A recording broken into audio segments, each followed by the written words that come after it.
Terima kasih pemirsa, Anda masih bersama kami di High School Forum dalam tema Geliat Semantai menuju sekolah bermutu, berkarakter, dan sekolah hijau. Kami juga mengundang Anda pemirsa untuk bergabung bersama kami di line telepon 024356973 kali. Herni, untuk maju ke babak nasional ini ya, untuk pertandingan-pertandingan yang sifatnya nasional, pasti ini berbeda untuk latihannya sendiri ekstra ya. Nah ini apakah dari pihak sekolah, ini kan juga membawa nama harum sekolah nantinya. Apakah dari pihak sekolah juga memberikan dispensasi waktu untuk Herni berlatih? Jadi diperbolehkan untuk sehari 2 hari tidak mengikuti pelajaran di sekolah?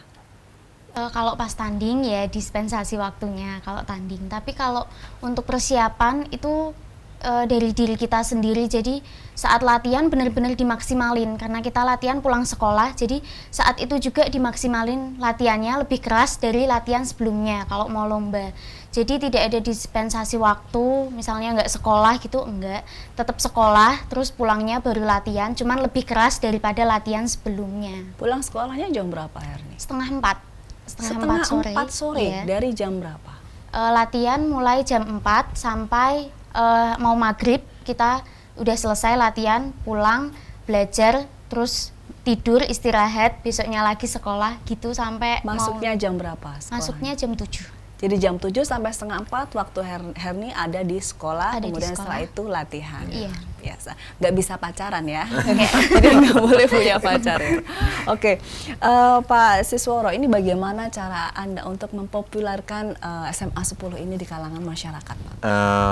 Kalau saya kan di bidang di kewirausahaan tadi ya, Mbak Mira ya. Jadi satu juga di prestasi anak-anak. Kalau di sepak bola sudah, di futsal kita sudah, kemudian dengan itu kan lingkungan tahu, oh SMA 10 ternyata prestasinya juga bagus. Jadi disampaikan tadi oleh Mbak Andi tadi ada prestasi non akademis juga. Sehingga kalau sekolah itu punya prestasi banyak, itu otomatis Sudah orang tua terkenal dengan sendirinya. otomatis kan ingin memasukkan putranya ke sekolah itu, Mbak. Jadi kalau sekolah itu tidak punya prestasi, ya mungkin orang tua mikir sekolah rono prestasi tak cari yang lain saja begitu. Jadi saya penekanan kepada anak-anak juga. Anak-anak kan juga yang mempromosikan, Mbak, bukan guru. Kalau anak itu punya prestasi, otomatis orang tua tertarik untuk menyalahkan ke SMA 10. Ya, ekstrakurikuler yang begitu banyak, murid-murid Anda juga banyak. Bagaimana Anda mengaturnya, Pak, supaya ini bisa berprestasi semuanya? Di sana kan ada pembina dan pelatih. Ada pembina, pelatih, dan koordinator ekstra. Jadi tidak saya sendirian. Kalau koordinator itu yang ngecek kegiatan ekstranya, itu ada sendiri. Kemudian saya kebetulan hanya di ekstra PKWU, kewirausahaan itu, kemudian di sepak bola dan futsal. Kemudian kita selalu setiap awal ajaran baru itu ada semacam rapat koordinasi sama penyusunan program. Skala prioritas. Untuk masing-masing ekstra membuat program kegiatan. Jadi Anda sudah memapping begitu mana yang prioritas. Iya. Gitu. Jadi misalnya ada anak yang ini belum berprestasi ini, tapi kita bimbing terus. Kemudian yang paling menyenangkan saya sebagai guru di SMA 10, alumni yang punya prestasi selalu datang ke sekolah membantu sekolah. Misalnya anak PD, anak-anak yang ikut sepak bola, kadang-kadang ada walaupun dia sudah lulus, nanti main kita bareng-bareng di sana. Nanti alumni dengan siswa bertanding, itu luar biasa. Sehingga guru itu semakin nyaman. Otomatis kan alumni kan punya anak, nanti ya masuknya ke SMA 10, itu bagian seperti itu. Iklan secara tidak langsung ya. Nah, Herni, untuk bertemu dengan kakak-kakak alumni, apa yang dirasakan Herni? Seneng, mereka juga bisa berbagi pengalaman mereka gimana di silat itu gini, di pertandingan itu seperti ini, kamu nanti gini gitu. Berbagi sharing gitu. Strateginya untuk memenangkan pertandingan. Kalau ngelawan ini kamu harus gini, harus tenang, harus semua dikasih masukan. Nggak sok senior gitu ya? Enggak, karena mereka lebih pengalaman kan. Nah itu Pak, kalau dari berapa ekstrakurikuler tadi 37, yang ikonnya itu di mana Pak? Ikoniknya SMA 10. Yang paling menonjol sementara itu ya PD, kemudian sepak bola sama futsal, dan yang keempat itu di budidaya ikan lele itu ikonnya di SMA 10. yang terus saya support anak-anak supaya ekstra ini tetap berkembang. Oke, jadi 4 itu yang Iya. paling utama. Dan Iya. kemudian tadi yang menarik juga ada siswa-siswa yang belum berprestasi ini Anda dorong supaya Iya. ada pemerataan begitu.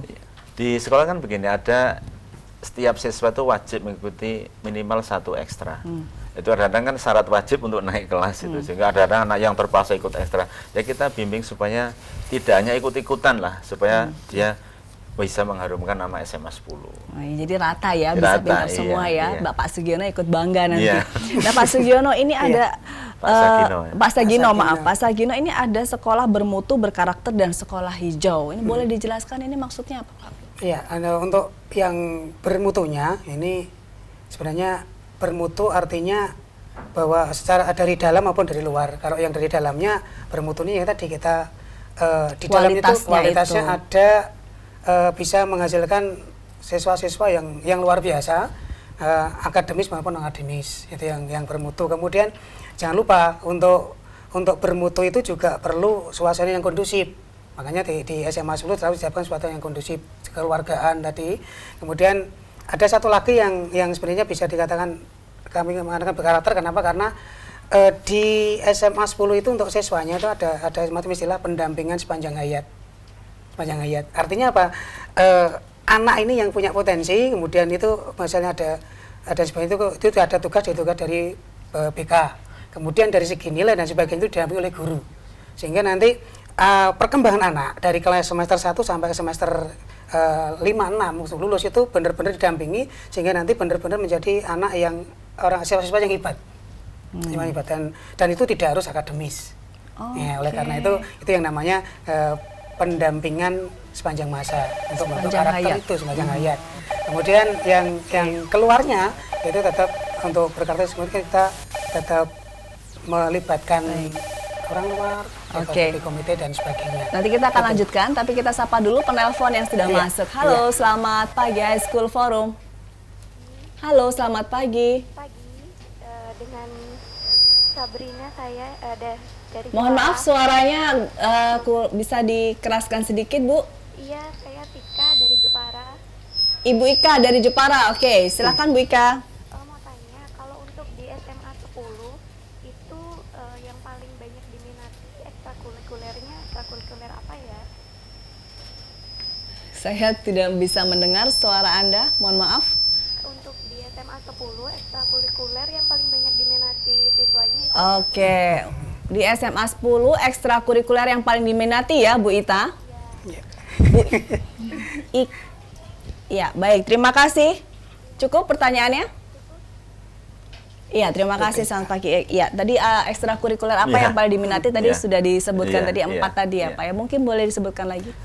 Begini Bu Ita ya, untuk ekstra yang Bu Tika ya, untuk ekstra yang diminati seperti tadi biasanya ekstra yang punya prestasi, anak-anak prestasinya banyak dimunculkan dari ekstra itu secara otomatis banyak adik-adik atau siswa baru yang mengikuti seniornya. Wah, melu ekstra ini aja yang punya prestasi. Seperti PD juga pesertanya banyak, kemudian di sepak bola, futsal juga banyak, termasuk di budidaya ikan lele juga pesertanya banyak. Gitu. Jadi tinggal memilih aja passionnya lebih kemana, gitu ya. Kita lanjut tadi Pak yang bermutu, berkarakter dan bersekolah hijau. Ya, tadi bermutu, berkualitas, terus berkarakter tadi ada pendampingan sepanjang hayat. Ini berarti kalau anak itu punya masalah juga di keluarganya misalnya, itu juga bisa dibantu dari pihak sekolah. Itu nanti tim kami yang dari guru-guru BK sudah sangat mumpuni dan ternyata begitu ada masalah di luar, kemudian di rumah, kemudian disampaikan ke sekolah, ternyata ya alhamdulillah sekolah bisa bantu. Artinya bahwa masalah ini tidak berkembang, malah sebaliknya anak itu mendapatkan pelajaran sehingga bisa menambah kalau misalnya ada anak bermasalah, oh ternyata perbuatan ini salah, perbuatan seperti ini, kemudian dari guru-guru seperti ini ternyata dan alhamdulillah tidak berkembang, itu menjadi baik dan ternyata dari sinilah ditanamkan akan jadi mudah anak-anak yang berkarakter. Artinya dulu pernah punya pengalaman seperti ini sehingga ada masukan dari guru ternyata sekarang menjadi hebat. Ini Pak Sis mungkin lebih tahu bahwa banyak dulu tuh anak-anak yang bermasalah ternyata menjadi aktor-aktor hebat. Iya Pak ya, gitu ya Pak ya. Dan ternyata itu berarti usaha kami untuk menjadikan bahwa sekolah kami memang mengutamakan karakter, sehingga keluar di dalam ada, nanti keluar juga berkarakter, itu begitu ya, Mbak. Karena itu bermasalah nantinya bisa dibantu dari sekolah, itu bisa menambah percaya diri Iya. dari siswa itu ya Pak. bersangkutan. Betul. Tapi kadang-kadang ada siswa yang tertutup begitu Pak, malu untuk cerita. Ada tidak yang seperti itu? Iya, tetap ada, Mbak. Dimanapun ada, dan itu menjadi tantangan dari kami. Tetap Jadi, berusaha ya? Ada, tetap ada, dan bagaimana caranya dari kami, tapi yang terus berdasarkan pengalaman itu ternyata yang tertutup pun itu ternyata ketika kepandian teman-teman kami untuk menyelesaikan ini ternyata malah buka semua.